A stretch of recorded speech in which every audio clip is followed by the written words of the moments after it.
குளம்பல்களை நீயும் கேட்டு அருள் புரிவாயே. தழும்புதம்மா பால் குடங்களே, அதன் குளம்பல்களை நீயும் கேட்டு அருள் புரிவாயே. மடியில பாலை வைத்து காத்திருந்த பசுக்களே, கருமாறி பேரை சொல்ல ஆவலுடன் சுரந்ததே.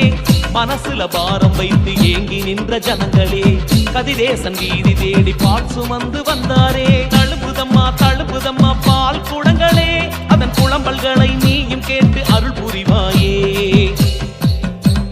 வேதம் பேசும் வேற்காடு தேசம் விட்டு எம்மோடு கதிரேசன் வீதி வந்தாயே. பேசிக்கனியும் வேம்பு இலையும் பூசிக்கொள்ள திருச்சாம்பலும் தந்து எம்மை ஆட்கொண்டார்.